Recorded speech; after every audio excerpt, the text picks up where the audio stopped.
Sederhananya begini, hidayah itu plang, tahu plang ya?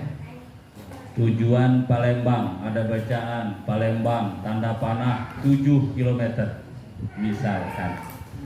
Kita udah baca, kita punya tujuan menuju Palembang, sudah ada plangnya tuh. Itu namanya hidayah. Apa namanya? Hidayah, petunjuk. Dan petunjuk saja belum cukup tanpa adanya taufik. Apa taufik itu? Ngikutin petunjuk. Oh, pelangnya Palembang ke kanan, kita ikuti petunjuk, itu namanya taufik. Maka alhamdulillah kita sama punya tujuan mendapat ridho dari Allah Subhanahu wa ta'ala. Hidayahnya apa? Pengajian adalah tempat yang diridhoi oleh Allah. Terus kita mau ngaji, berarti kita mendapat taufik juga. Alhamdulillah. Maka bahasanya hidayah dan taufik. Petunjuk dulu baru mengikuti petunjuk. Yang umumnya bahasa itu taufik, hidayah. Keinginan dulu baru petunjuknya belakangan. Yang bagus kira-kira mana? Petunjuknya dulu baru diikuti, apa ngikuti dulu baru ada petunjuknya. Dua-duanya juga bagus ya. Nah, jamaah rahimakumullah. Nih alhamdulillah kita dikasih hidayah, dikasih taufik mau ngaji. Alhamdulillah. Luar biasa ngaji, luar biasa ngaji. Karena kita butuh ya, butuh mengisi IQ kita, butuh mengisi pikiran kita dengan ilmu. Dan itu tidak cukup. Kalau tadi bilang tuh Ustadz Kusnadi, nggak cukup hanya dengan pikiran dipenuhi dengan ilmu, nggak cukup. Tanpa apa? Tanpa ketenangan batin, tanpa ketentraman jiwa, nggak cukup. Harus ada pikiran dipenuhi dengan ilmu pengetahuan, hatinya dipenuhi dengan ketentraman jiwa. Maka yang akan keluar dari mulutnya adalah bahasa-bahasa hikmah, bahasa-bahasa kebajikan, bahasa-bahasa apa namanya, kebijaksanaan. Begitu. Karena ilmu kalau penuh di kepala bahaya juga. Apa bahayanya? Nggak boleh melihat orang yang kurang dari ilmu kita, mau akan ditindas, akan disalah-salahi. Kalau kurang ketentraman jiwanya, maka akhlak di sini sangatlah penting. Maka malam hari ini banyak pemuda yang hadir, tema kita adalah akhlak dan juga adab. Sebab apa? Kita ingin ibadah kita diterima oleh Allah. Betul apa betul? Betul apa enggak? Kita ingin kerja kepake. Kita tidak ingin punya keinginan, tidak punya keinginan kerja nggak kepake. Sakit rasanya bro, seperti cinta bertepuk sebelah tangan. Ini soal rasa paman. Begitu ya, berjuang kerja tapi nggak kepake, nggak dihargai, kan sakit rasanya. Dan sakitnya tuh di sini. Begitu. Nah, kita kerja amal ibadah itu ingin diterima oleh Allah. Betul apa enggak? Betul apa enggak? Kita ibadah, kita beramal soleh ingin diterima oleh Allah. Sedangkan diterimanya amal, ditolaknya amal, itu bukan hak dan wewenang kita. Bukan. Kita nggak bisa bilang Ardi amalnya diterima atau Ardi amalnya ditolak. Nggak bisa vonis orang begitu. Kenapa? Karena itu hak dan wewenang dari Allah Subhanahu wa ta'ala. Nggak bisa. Tapi kita dikasih ilmu lewat pengajian bahwa likulli syai'in alamatun, segala sesuatu ada tandanya, ada alamatnya, bukan alamat palsu lagi. Alamat palsu lagu siapa? Oh benar Pak, iya, ayo tengtong. Iya. Apa abah hafal ya. Alamat yang pas. Apa tandanya? Sama dengan kita nih. Kita semuanya punya tanda. Bahkan tanda kita berupa kartu. Kartu tanda penduduk. KTP punya. Itu bentuk apa? Identitas yang menunjukkan jati diri seseorang. Namanya siapa? Orang mana? Alamatnya di mana? Itu penting. Nih, tanda amal diterima oleh Allah adalah al-adab fil amal. Wa alamatu qabulil a'mal al-adabu fil amal. Tanda amal ibadah kita diterima adalah kita pakai adab dalam beramal. Pakai adab. Adab amal, ya. Beramal. Kita mau menghadap Allah pakai adab. Kata-kata tuh diajarin. Kalau untuk Allah dari bahasa kita diajarin. Qala Allah Ta'ala, Allah Subhanahu wa Ta'ala telah berfirman. Untuk Allah pakai berfirman. Kalau itu baginda Rasulullah yang berkata, maka pakai bahasa bersabda. Bersabda baginda Nabi. Kemudian kalau ulama waliullah yang berkata-kata, maka pakai bahasa yang pas juga, pakai bahasa yang adab, yaitu dauhnya para ulama, dauhnya para wali. Begitu. Baru dengan sesama kita, baru tuh pakai bahasa sudah berkata si Anu, menceritakan kepada aku si Anu. Nah begitu.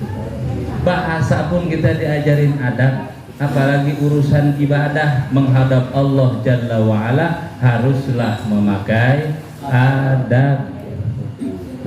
Apa adab itu? Tata cara itu adab. Agar apa? Agar apa yang kita lakukan itu bernilai ibadah, dan ibadah itu diterima oleh Allah Subhanahu wa Ta'ala. Maka salah satu tanda ibadah kita diterima oleh Allah adalah al-adab fil amal, beradab di dalam beramal.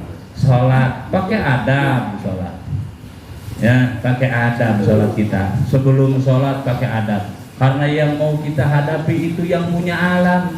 Kita mau menghadap orang yang menggaji kita aja kita sopan, pakai pakaian yang layak. Ini mau menghadap zat yang menciptakan kita, maka harus lebih adab kita, ya, harus lebih adab. Pakaian yang terbaik kita pakai, sarung BHS. Kalau di tidak dengar ngomong dia pakai ini ya, sarung BHS. Ini kayak gini nih, itu ada mereknya depan. Nah, cah ini, Monti, cah ini itu mereknya di sini. Waalaikumsalam.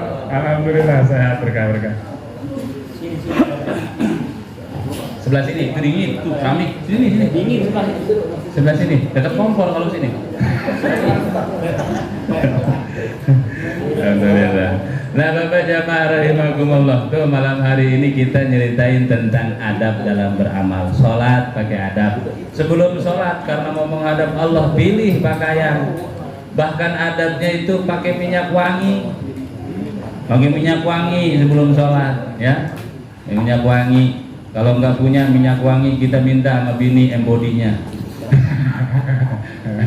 Malu-maluin dah ke baju, yang penting wangi. Minyak wangi pun dipilih. Ingat, minyak wangi yang terbaik adalah minyak wangi yang penilaian orang itu baik.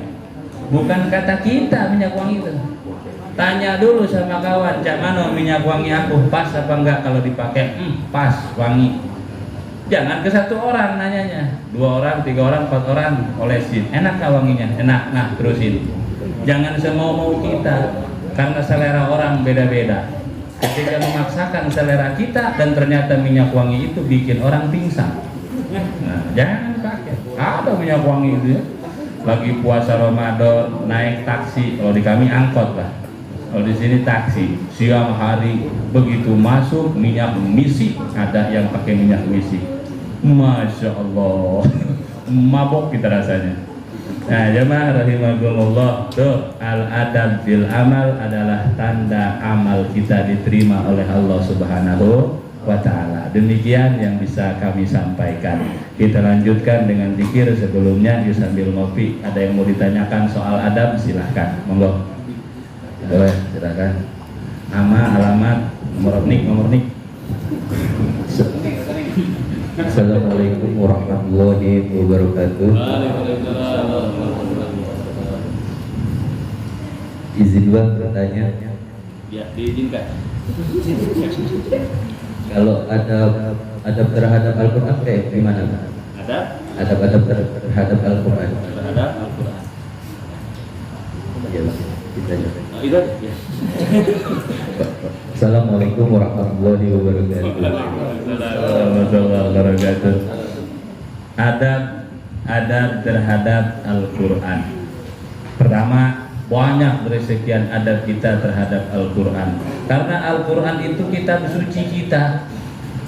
Al-Quranul Karim kitab suci, dan satu-satunya kitab suci dari semenjak diturunkan sampai nanti yaumil kiamat akan tetap orisinil. Beda dengan kitab suci umat lain, mohon maaf, tapi kitab Al-Quranul Karim bahasanya tidak berubah.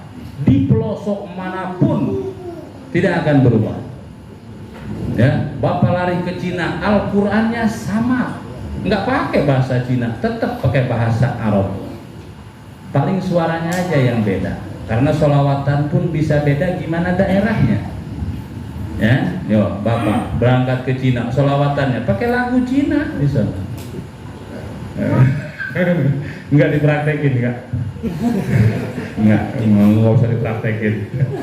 Nah, tapi Al-Quran terpelihara. Siapa yang jaga? Nih Al-Quran, Bapak hilangin satu huruf aja dalam Al-Quran, bakal ketahuan. Sebab yang jaga langsung Allah Subhanahu wa ta'ala. Inna nahnu nazzalna dzikra wa inna lahu lahafidun. Kami, kata Allah, yang menjaga Al-Quran. Maka jangan merasa paling berjasa kita menjaga Al-Quran, menghafal Al-Quran paling hebat. Allah mau hilangin gampang, sebab Allah yang jaga. Maka adab terhadap Al-Quran ini pertama, tidak boleh memegang Al-Quran tanpa bersuci. Orang yang tidak suci dari hadas kecil, dari hadas besar, nggak boleh megang Quran. Maka Al-Quran hanya boleh dipegang oleh orang-orang yang suci dari hadas. Itu satu. Yang kedua, membaca Al-Quran termasuk adab itu terhadap Al-Quran dengan tajwid. Nah, kita belajar kemarin Al-Fatihah, hurufnya seperti ini, panjang pendeknya, ca ini, begini, mad tuh begini, ada mad tabi'i, ada mad lazim, ada mad arid disukun, ada mad Husain, mad Karno. Beda. Nah, ada sekian banyak. Nah, itu bentuk adab terhadap Al-Quran, membacanya dengan tajwid. Kemudian bentuk adab terhadap Al-Quran adalah membaca Al-Quran dengan indah, dengan lagu. Ya, lagunya jangan macam-macam. Lagu yang sudah mutawatir, yang sudah masyhur turun temurun. Jangan lagu dangdut dibaca di Al-Quran, repot. Azan aja lagunya mesti yang sudah pakem tuh ada, mutawatir namanya, ada sejarahnya, ada riwayatnya. Ya jangan ajan lagu dangdut pakai aja. Hayal sholat, hayal sholat. Hayal bala, hayal bala. Allahu akbar, Allahu akbar. Ilaha illallah. Lagu siapa itu? Yofi Latul. Oh, Masya Allah, masih hidup tuh orang ya? Oh, Masya Allah. Itu bentuk adab terhadap Al-Quran. Terus memegangnya, membawa Al-Quran. Nih adik-adik, kalau megang Al-Quran, bawa Al-Quran itu jangan kayak nenteng buku begini sambil jalan. Nggak boleh. Jadi gimana adab terhadap Al-Quran? Cara membawa Al-Quran didekap. Didekap begini. Simpan di dada. Begini. Hargai kitab suci kita, hormati kitab suci kita. Begini. Ya, bagusnya tangan kanan. Andaikan nggak bisa, tangan kiri, nggak apa-apa. Begini, didekat di dada. Jangan kayak bawa buku begini, Al-Quran teteng. Beda, beda. Nah, itu adab-adab terhadap Al-Quran. Demikian kira-kira sekilas. Masih banyak adab-adab yang lainnya, yaitu membaca Al-Quran mesti dengan pemahaman terhadap maknanya Al-Quran. Dipahami? Ya, yang lain ada lagi, silakan. Assalamualaikum warahmatullahi wabarakatuh. Waalaikumsalam. Kompak amat ya, Teh. Ya, silakan. Izin bertanya, Pak. Apa hukumnya merayakan tahun baru Masehi bagi orang Muslim? Itu saja, Pak. Assalamualaikum warahmatullahi wabarakatuh. Nah, apa hukumnya merayakan? Namanya merayakan itu nih, penuh dengan kesengajaan merayakan, dengan niat merayakan, membesarkan, itu namanya merayakan. Tadinya nggak meriah, disengajain di konsep, bikin acara agar meriah. Perlu diketahui begini, tahun baru Masehi bukan tahun barunya umat Islam. Maka jika ada orang Islam merayakan tahun barunya agama lain, jika itu berangkat dari hati sukarela sungguh-sungguh akan fatal akibatnya, bisa haram. Kalau sudah haram bisa dosa. Tapi kalau hanya sekedar toleransi, menghargai sesama, tidak apa-apa kalau sekedar toleransi. Tapi kalau larut kemudian dengan gaya mereka akan berbuat dosa kita. Naudzubillah min dzalik, salah tuh, jadinya salah. Nah, maka jamaah rahimakumullah, kita tuh punya tahun baru, namanya tahun baru Hijriah, itu tahun barunya Islam. Kira-kira ramean mana tahun barunya yang bukan Islam dengan tahun baru Islam? Ramean mana? Ramean tahun baru Masehi. Nih sekarang bakar-bakaran di mana-mana sekarang. Ya. Nah, wanginya udah nyampe tuh. Nah. Wanginya ada di kita. Jika sampai mengganggu akidah, bahaya, bisa dosa kita. Untuk kehati-hatian jangan, karena itu bukan tahun baru kita. Kita menyalahkan juga jangan. Kenapa? Sebab itu hak mereka, tahun barunya mereka. Silahkan. Cuman yang jadi masalah, yang merayakan, yang membesarkan tahun baru Masehi adalah umat Islam. Benar? Benar atau enggak? Malam ini nih, berapa juta panggung maksiat didirikan, dangdutan di mana-mana, minuman keras diminum untuk merayakan tahun baru Masehi. Naudzubillah min dzalik. Jika berlaku seperti itu, kita sama dengan menghina baginda Nabi Muhammad SAW. Dan itu bahaya, tidak boleh. Nah, maka terus yang terbaik gimana? Adakan perayaan juga, cuman isinya ganti, bukan hal-hal yang maksiat, isinya hal-hal yang baik, santunan yatim boleh, dan memperingati tahun baru santunan yatim boleh. Malam ini kita pas lagi jadwal pengajian rutin, berikut tahun baru juga diisi dengan zikir, diisi dengan pengajian. Nah, ini adalah hal yang baik, alhamdulillah. Maka kita kasih kepada pemimpin kita, Pak RW, Pak Ketua Masjid, Ustadz Ilyadi, Ustadz Arsi, mengajak kita kumpul ngaji. Jangan sampai kita kumpul dalam hal-hal yang tidak baik. Maka hukum merayakan tahun baru Masehi ada bisa jatuhnya haram, ada jatuhnya makruh. Yang ngeri bisa jatuhnya haram kalau kita ikut senang dengan perayaannya mereka. Naudzubillah min dzalik. Demikian, wallahu a'lam. Ada lagi yang lain? Ayo.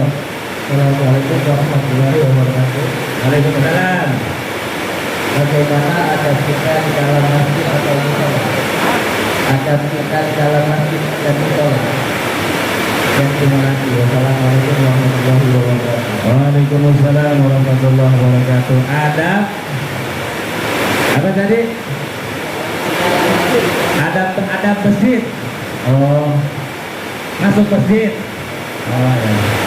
Adab terhadap masjid. Nah, masjid ini tempat yang mulia. Bahkan kata baginda Nabi, afdalu turbatil ardi al-masajid. Tanah yang terbaik di muka bumi adalah masjid. Maka karena itu tempat terbaik, kita mesti beradab. Masuk masjid pakai adab. Masuk masjid pakai kaki kanan.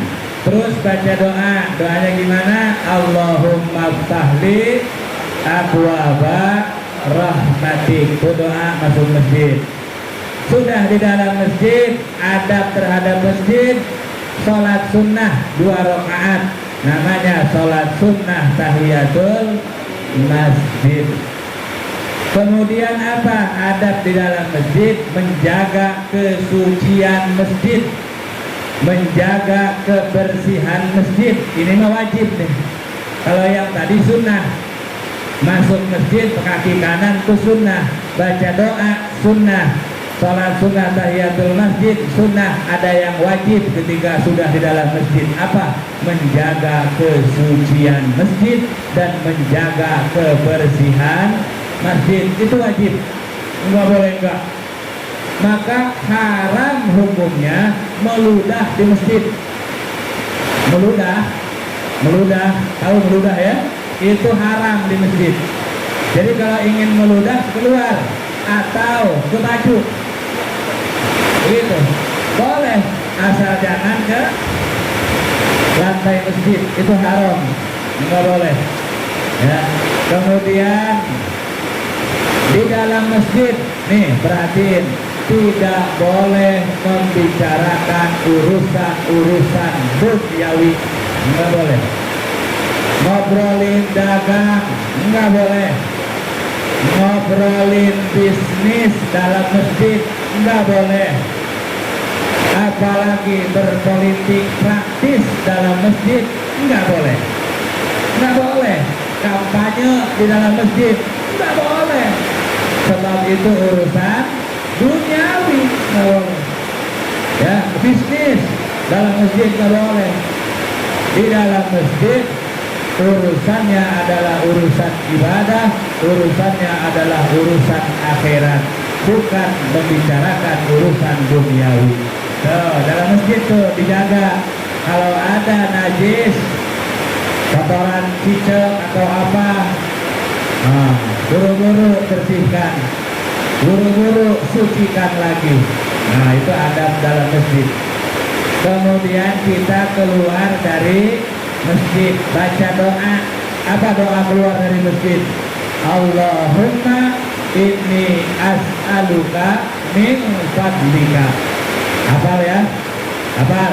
Ayo bareng-bareng. Allahumma inni as'aluka min fadlika. Itu adab kita di dalam masjid. Masuk masjid, keluar masjid. Dijaga kebersihan masjid. Boleh nggak makan dalam masjid? Boleh, asal dijaga.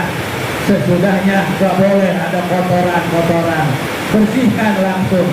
Dan itu kewajiban kita semua. Demikian, wallahu a'lam. Ada lagi, silakan. Kita sebelah sini, boleh. Assalamualaikum warahmatullahi wabarakatuh. Saya Ustaz, apa hukumnya orang kaki suri? Orang kaki suri. Kaki suri.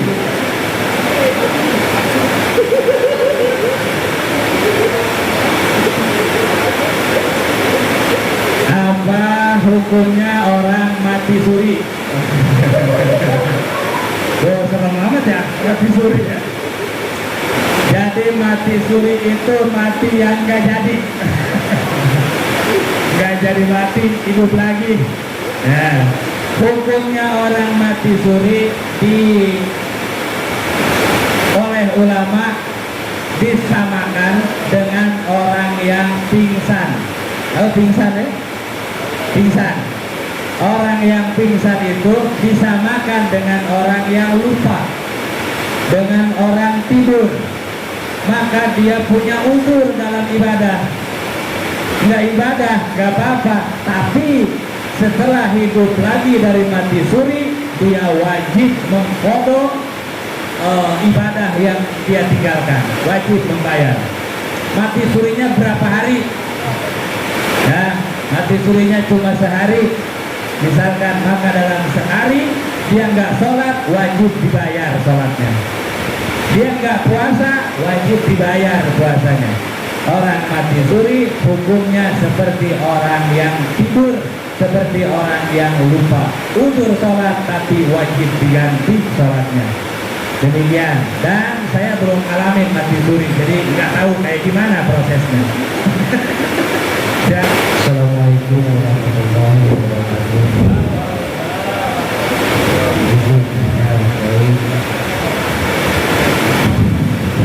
Zaman sekarang ini percaya memang lebih maju. Jadi masalah adab ini sangat kecil sekali. Terutama saya sendiri, adab terhadap guru, terhadap orang tua, terhadap orang lebih tua dari saya. Jadi saya itu merasakan sendiri adab itu sangat sulit buat mereka mengenali. Tolong Pak Yai ajari kami cara kami beradab dengan guru, cara beradab dengan orang tua, dengan orang lebih tua dari kita. Terima kasih. Assalamualaikum warahmatullahi wabarakatuh. Assalamualaikum warahmatullahi wabarakatuh. Kita punya budaya, namanya budaya timur. Dan ini budaya yang luhur, itu diakui oleh seluruh orang di dunia bahwa budaya Indonesia adalah budaya yang luhur. Luar biasa budaya kita ini. Karena budaya kita di samping tradisi itu berangkat dari agama. Orang tua kita tuh ngajarin ke anak-anaknya dari kecil tentang adab. Lewat apa? Lewat perilaku mereka. Ya, kita sering dibawa main ke rumah nenek kita sama bapak sama oma. Begitu bapak dan oma kita datang ke rumah, dia mengucap salam, kemudian nemuin ibunya, dia cium tangan. Kita ngeliatin tuh, oh salaman sama nenek tuh begini, dicium tangannya. Zaman berubah, sekarang cium tangan sudah pindah. Sudah bukan ke hidung lagi, tapi ke jidat. 2030 pindah itu nanti. Bisa kemana nggak tahu. Begitu. Maka hal-hal seperti ini hal yang penting, karena ini identitas kita sebagai Muslim Indonesia, kaya dengan tradisi, kaya dengan luhurnya budaya, kaya dengan luhurnya pekerti yang berangkat dari agama. Bahkan sumber agama datangnya dari Arab. Kalau urusan adab jauh dengan Islamnya Indonesia. Alhamdulillah. Ya, ketemu sama orang Arab beda. Ketemu sama orang Arab, kalau kayak saya ada jenggotnya, main langsung pegang jenggot saya orang Arab tuh. Jenggotnya. Kalau di kita sopan apa enggak? Begucok. Itu luhur budaya kita. Maka pendidikan adab, pendidikan akhlak mesti kita contohkan. Itu yang terbaik. Daripada kita ajarin ke anak lewat lisan, ajarin lewat perilaku. Nih, main ke rumah kiai, guru kita ajak anak tuh, oh cak ini bapak aku kalau di rumah gurunya. Ya, bahasanya dijaga, duduknya dijaga, ya, natapnya dijaga. Bukan memuliakan orangnya, tapi memuliakan ilmunya yang ada di dirinya. Begitu, karena ilmunya warisan dari Rasulullah Shallallahu Alaihi Wasallam. Kalau orangnya sama, makan nasi, minum minum air, tapi ada yang beda dari guru kita ilmunya, ada yang beda dari guru kita keyakinannya yang penuh. Maka beradab kita lewat tutur kata, terus ke orang tua beradab. Ini apalagi Allah sabdakan, Allah firmankan dalam Al-Quran, wala taqul lahuma uffin wala tanharhuma wa qul lahuma qaulan karima. Loh, kepada orang tua ngomong membantah aja udah dosa kita. Ya, kamu kesini nggak mau, bentak tuh, udah nggak boleh. Apalagi hal-hal yang lain. Dan itu mesti kita contohin Pak kepada generasi-generasi kita, bagaimana caranya adab, bagaimana caranya akhlak. Karena mulai krisis adab. Anak kita nggak ngerti adab kepada orang tuanya karena kita nggak nyontoin. Anak kita nggak ngerti adab dan akhlak kepada gurunya karena nggak kita contohin. Maka lisanul hal afdalu min lisanil maqal, perilaku tuntunan lebih baik daripada tuntutan. Tuntunan lebih baik daripada tuntutan. Kamu mesti begini, kurang pas, tapi tuntunan. Guru, ya, biar muridnya punya adab, contohin, karena guru punya guru. Bagaimana adab gurunya kepada gurunya lagi, ajak tuh santrinya muridnya, yuk main ke rumah Kiai Anu, guru saya, biar ngelihat santri kita, oh begini cara beradab kepada guru. Jalan gak boleh depannya, mesti nunduk, bukan mendewakan, tidak, memuliakan ilmunya Rasulullah Shallallahu Alaihi Wasallam. Begitu kira-kira urusan adab begitu. Adab kepada orang yang lebih tua seperti apa. Maka untuk bisa beradab diperangi hati, karena di hati dia punya ego. Kita ini orang tua, guru kita lebih muda dari kita, ngerasa aku lebih tua dari dia. Tidak bisa begitu urusan berguru itu, bukan soal umur. Maka tadi kata Ustadz Kus-Kus, undur mankola wala undur makola wala tandur mankola. Lihat yang mengucapkan, jangan lihat orang yang mengucapkan. Jika ilmu itu datang minal bahaim, dari kebok sapi, jika itu ilmu, ambil. Ya, nah kita nggak begitu. Kita ada ego, umurku lebih tua, guruku lebih muda, dia yang mesti cium tangan aku, bukan aku yang cium tangan dia. Nah, kita ke situ karena ada ego, dan ini mesti kita perangi sebagai bentuk adab kita. Terus adab ke orang tua sama. Maka Imam Abu Hasan As-Sadili ngajarin begini, kalau kita ingin bisa beradab kepada orang yang lebih muda, beradab kepada orang yang lebih tua, dua caranya. Satu, jika melihat orang yang lebih tua, maka masukkan dalam pikiran kita bahwa orang ini umurnya banyak, tentu amalnya lebih banyak daripada aku. Tuh, satu.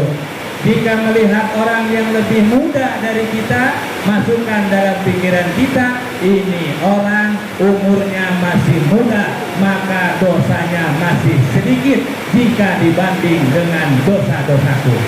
Maka akan timbul sopan, akan timbul santun, akan timbul sayang kepada sesama, insya Allah. Demikian itu yang diajarin oleh Al-Imam Abu Hasan As-Sadili. Yang lain silakan, bisa ada? Oh ya, boleh. Assalamualaikum warahmatullahi wabarakatuh.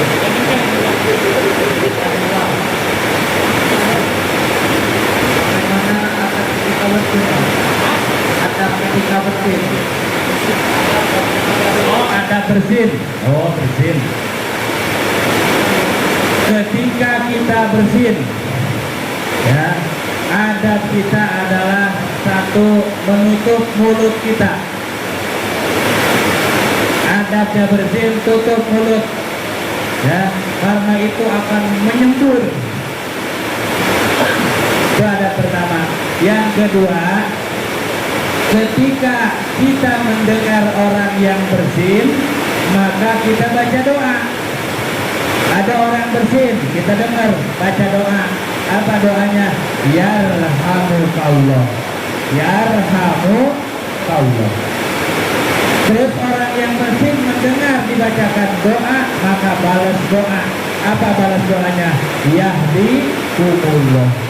Yang mendengar bersin baca yarhamukallah, yang bersin jika mendengar dijawab dengan yahdikumullah.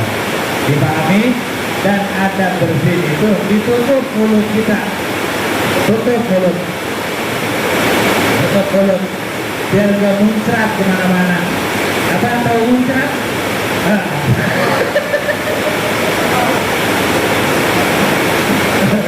Nah, demikian. Nah, ada lagi yang lain? Ya, boleh silakan. Nah. Yang kencang suaranya. Assalamualaikum warahmatullahi wabarakatuh. Hanyalah ada kita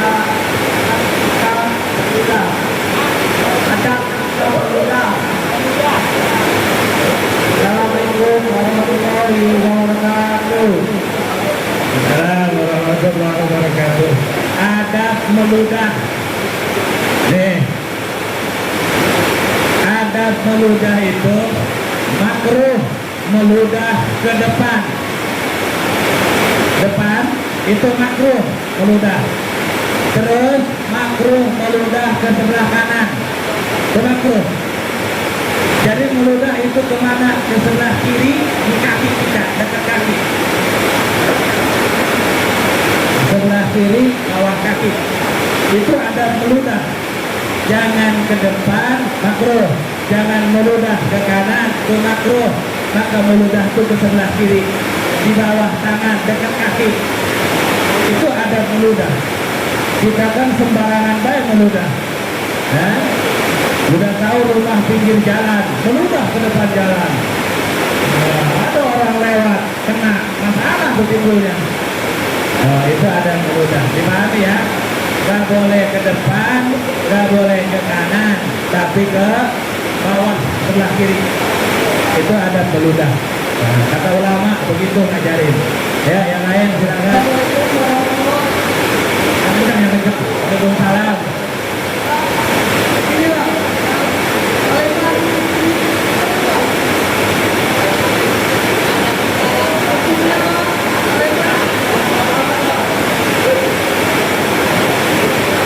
Ya, salaman. Boleh anak-anak nih. Salaman. Nih, adab bersalaman, bolehlah. Adab bersalaman itu yang terbaik, bagian dalam tangan bertemu dengan bagian dalam tangan terus digoyangkan. Itu yang terbaik. Dan ketika itu dilakukan akan menggugurkan dosa-dosa kita. Alhamdulillah. Tapi bukan salaman sekarang salaman. Kalau sama janda jangan dulu.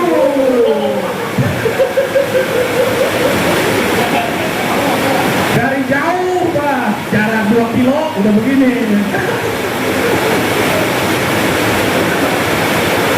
Itu salaman. Terus salaman digoyang tangan itu kalau sepantaran. Kalau ke orang yang lebih tua dari kita secara usia, cium tangan, ambil tangannya, cium punggung tangannya, itu adabnya. Atau orang yang lebih tinggi ilmunya dari kita, ambil tangannya, cium tangannya. Itu. Terus kalau bicara salaman bolak-balik, depannya punggungnya, belakangnya, ini adalah proses murid dan guru. Adab murid kepada guru, dan itu filsafah. Filsafah artinya saya sebagai murid menerima zahirnya guru saya. Saya sebagai murid menerima batinnya guru saya. Dan itu gak sembarangan dikasih. Bagi guru yang merasa muridnya, dia akan kasih. Kalau enggak, biasa baik salam. Ya, kayak Habib Umar bin Habib Dari sekian banyak orang salaman biasa, tapi dia pilih orang yang boleh mencium tangannya bolak-balik hanyalah muridnya. Yang lain nggak dikasih sama dia. Oh, seperti itu ya. Jadi itu tuh filsafat bahwa kita menerima dohir batin yang diberikan oleh guru kita. Oh, dohirnya saya terima, batinnya saya terima. Begitu ya.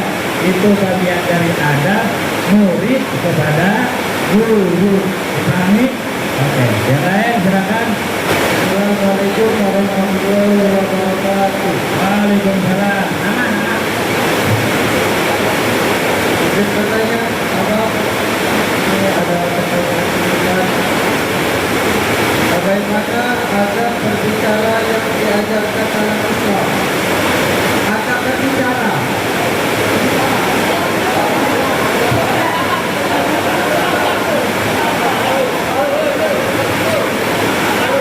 Assalamualaikum warahmatullahi wabarakatuh. Adab berbicara. Satu, berbicaralah yang buat orang lain juga ngerti bahasa kamu. Itu satu. Ya, berbicara dengan bahasa yang dimengerti. Ya, jangan asal bicara yang orang lain nggak ngerti. Maka berbicara dengan bahasa yang dimengerti. Yang kedua, berbicara dengan bahasa yang tersusun, bukan asun asal bunyi, tidak, tapi sudah dirangkai, sudah disusun bahwa itu bahasa yang beradab, nggak asal-asalan. Itu adab berbicara. Kemudian yang terakhir, yang ketiga, adab berbicara adalah berbicara yang bermanfaat, bukan bicara yang tidak manfaat, apalagi menyebar gibah, menyebar hoax, menyebar fitnah. Itu gampang. Itu adab berbicara, dan ini berlaku adab tulisan. Ketik, share, itu berlaku. Bahasanya yang jelas dimengerti orang, bahasanya yang tersusun beradab. Yang ketiga, bahasanya yang baik, yang tidak menyebarkan hal-hal yang jelek. Dipahami? Oke, yang lain silakan. Boleh. Assalamualaikum warahmatullahi wabarakatuh. Jadi tanya Bang, adab makanan gimana Bang? Adab makan. Adab makan Bang. Kedua, yang kedua ngoyo-ngoyo teman dari mana Bang? Apa hukumnya ngoyo teman? Ngoyo-ngoyo, Ejek Bang. ngejek, ngoyo-ngoyo.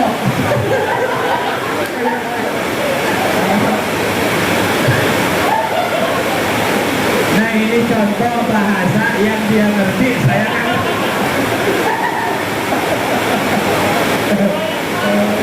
Mengoyo-ngoyo. Baik, yang pertama adab makan. Adab makan, adab minum. Maka adab makan yang pertama, ada dulu makanannya.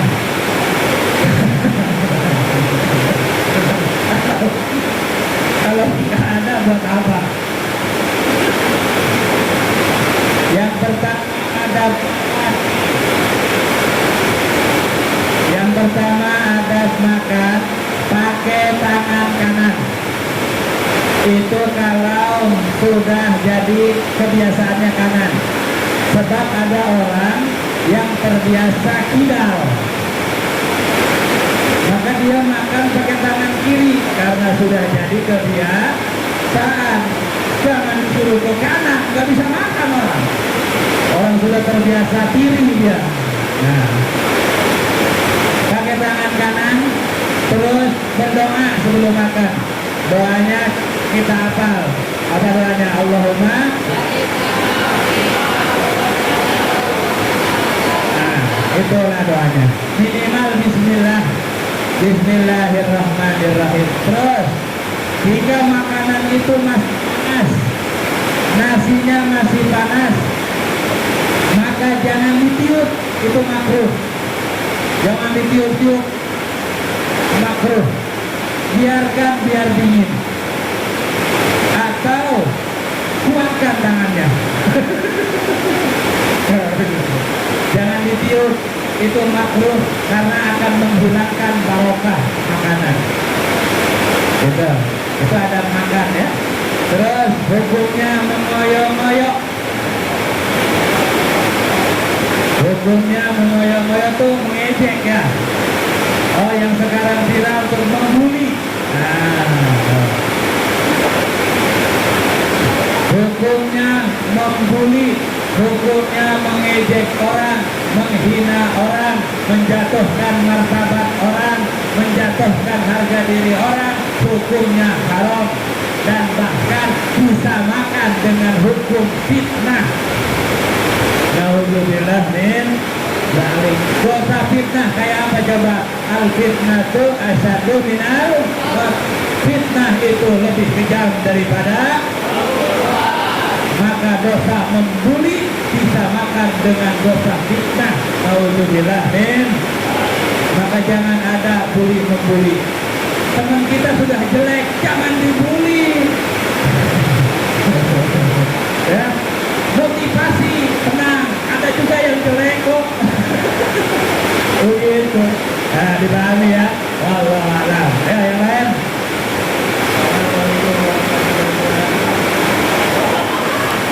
Kita ada buang air kecil kan? Kita buang air kecil.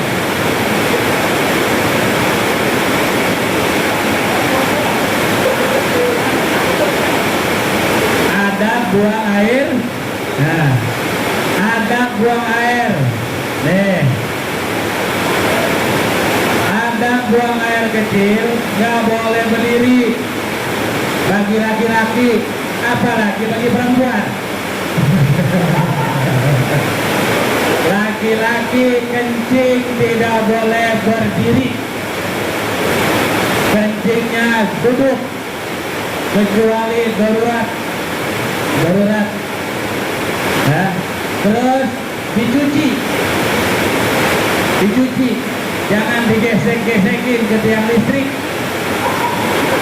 Takutnya kenapa? Maka tiang listrik banyak yang begini, tidak berdiri tegak, itu karena banyak orang kencing di bawah, digeser-geser itunya.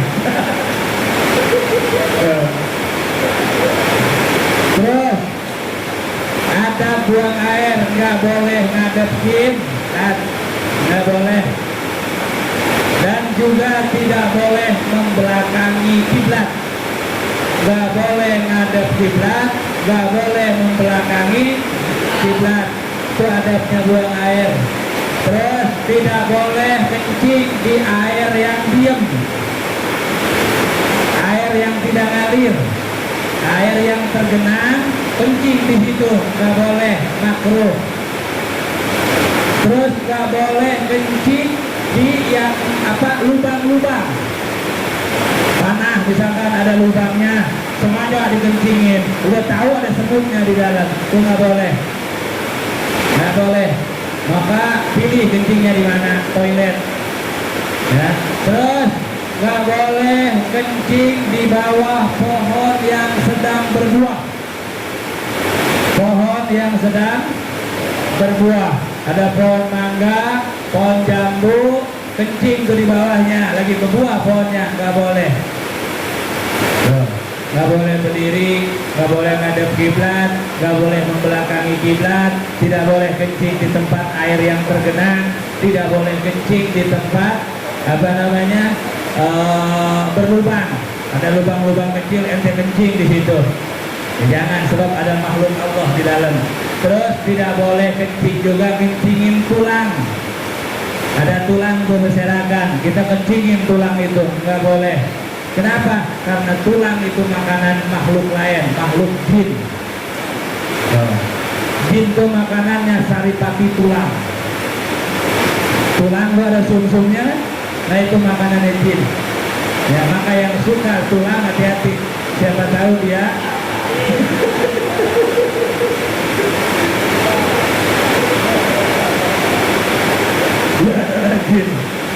nah begitu, dipahami ya.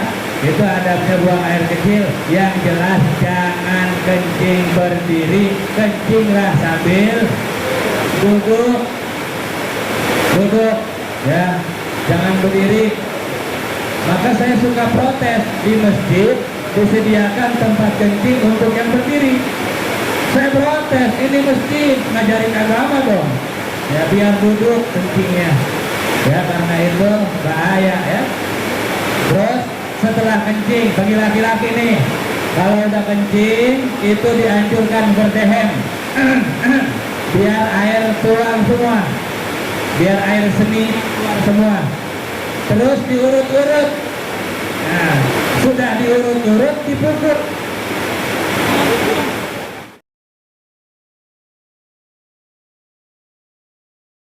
Menerima segala taubat selain Allah Subhanahu wa Ta'ala.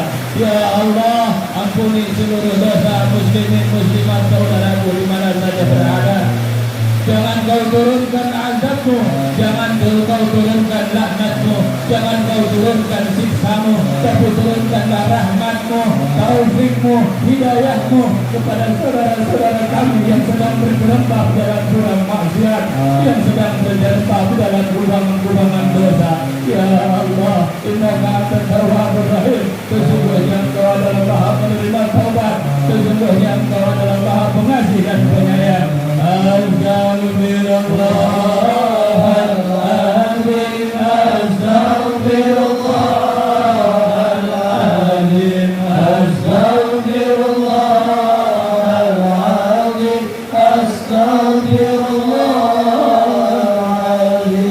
astagfirullahaladzim, astagfirullahaladzim, astagfirullahaladzim, astagfirullahaladzim, astagfirullahaladzim,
Sallallahu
Kami keluarga besar Majelis Zikir dan Sholawat At-Tawab Perumahan Kibang Permai mengucapkan selamat tahun baru 2024. Tetap istiqomah dan